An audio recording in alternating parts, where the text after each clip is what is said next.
Welcome to Mundo's Home and Garden.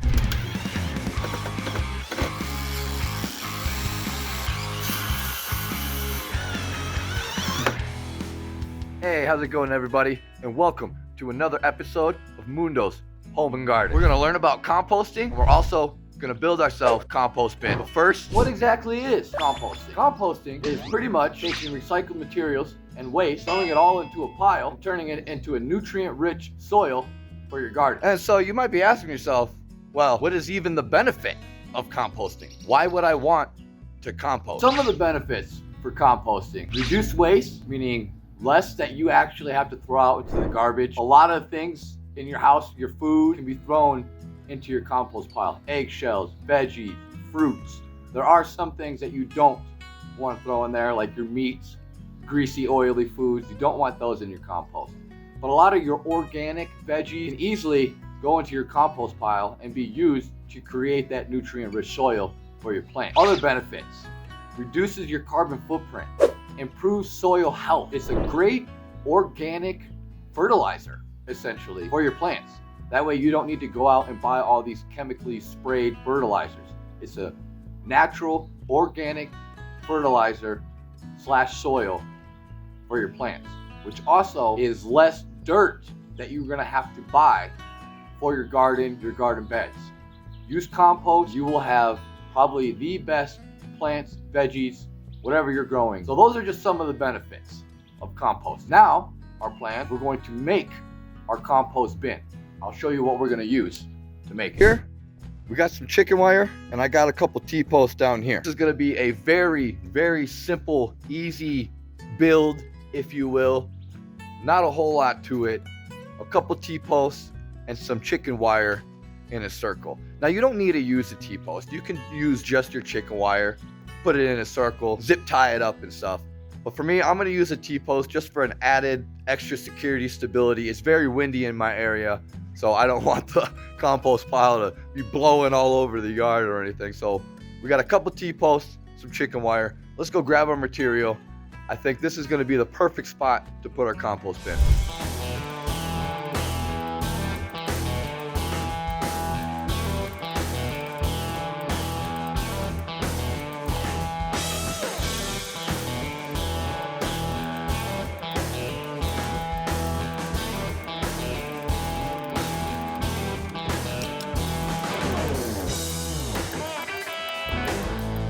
We got them bad boys deep down in there.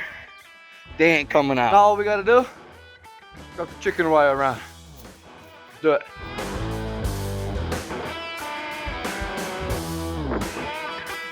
Oh yeah, plenty of chicken wire, a little bit extra to spare. So you get the idea. We got these little metal wire things. I think this is gonna be a little more secure. Pretty much like a zip tie. Tie this up, get it secure. And then after that, we can show you guys how we're gonna fill it, what we're gonna fill it with, and all that good stuff. Let's do it. So what I'm gonna do first is I'm gonna take this end right here, and I'm gonna wrap it around this pole. And then that will allow me to grab this and pull it real tight and get it strapped down.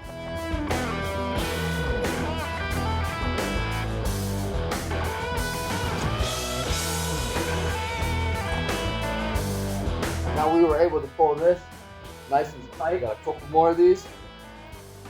I'm gonna strap them on.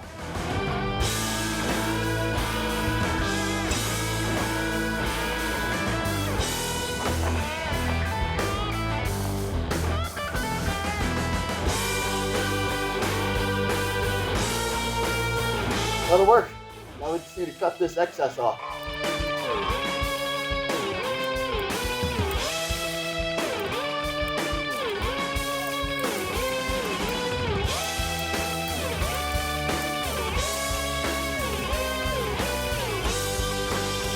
There we go.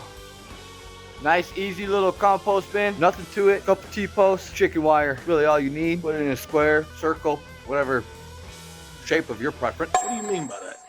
Start filling the bad boy. That's what she said.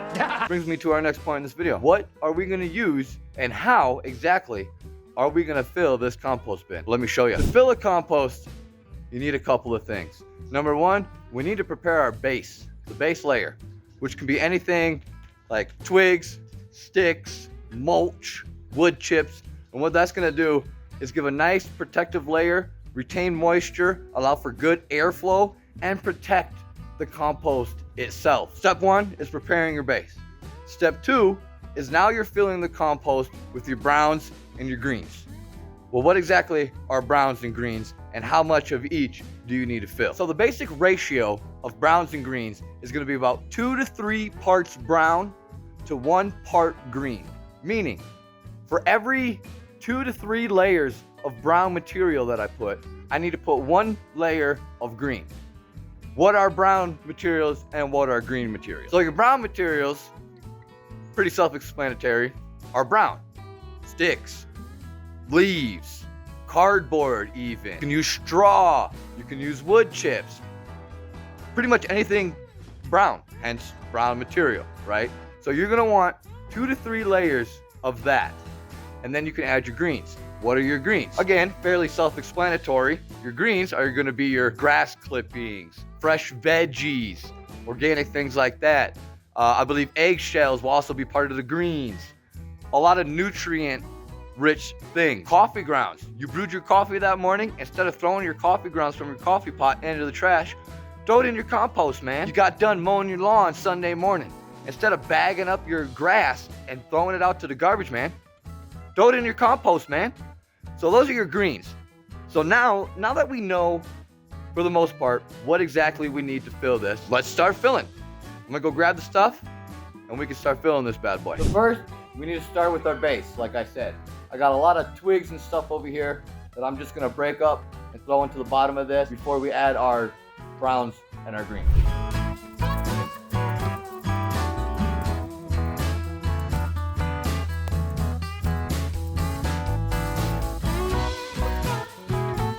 So there we go. We got our base layer there. We can start adding our browns and greens. We're gonna start with browns first.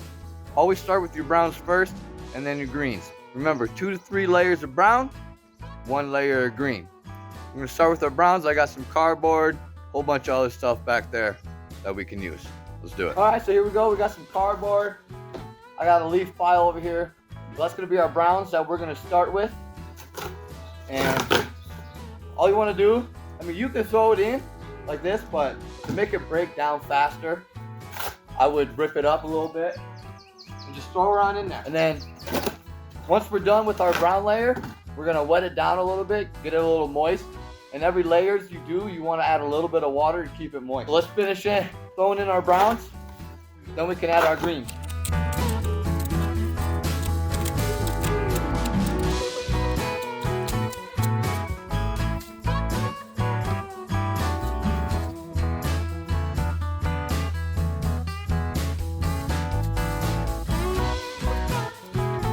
That's probably about a solid two layers of browns right there. So now what we want to do, wet that down a little bit, and then we can add our greens.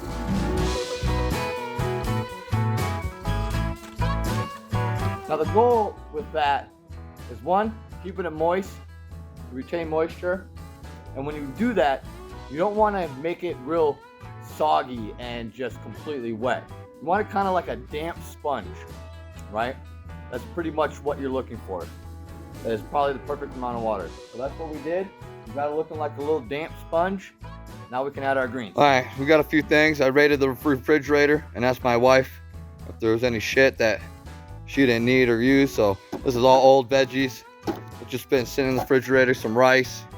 I'm gonna throw a little bit of coffee grounds. Let's go ahead, fill this with our greens. So here's perfect. We just got some tomatoes, lettuce, cabbage, and stuff like that. Bada bing, bada boom, just like that. Some potatoes, throw it in the compost, man. Big old pot of rice here. Instead of throwing it away, throw it in the compost.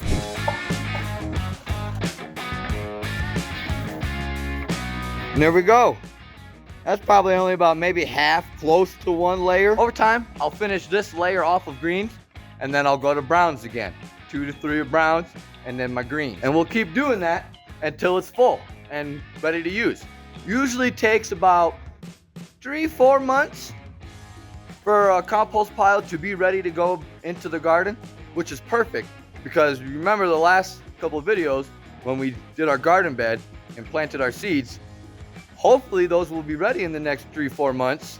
And when those are done, harvested, this compost will be ready to use, and I will not have to go out and buy any dirt at all. I'll take the compost, I'll go throw it in the garden bed, and we'll be ready to go. And as far as smell and all that stuff, of course, a compost can smell. However, there are things that you can do to prevent it smelling so bad. Number one, aeration, which is why we did the bottom, the base layer the way we did, and it's why we water. Helps with the aeration. And turning the compost. Every few weeks, month, you're gonna wanna come out and turn that compost. Mix it around, right? Not only is it gonna help break down faster, not only is it gonna help aeration, it's gonna help with the smell and the odor, right? So make sure you're turning it on a regular basis. Every couple of weeks to about a month, you wanna come out, check your compost, turn it, mix it a little bit, and then keep going. And once it's full and ready, throw it in the garden bed. I'm excited. I can't wait.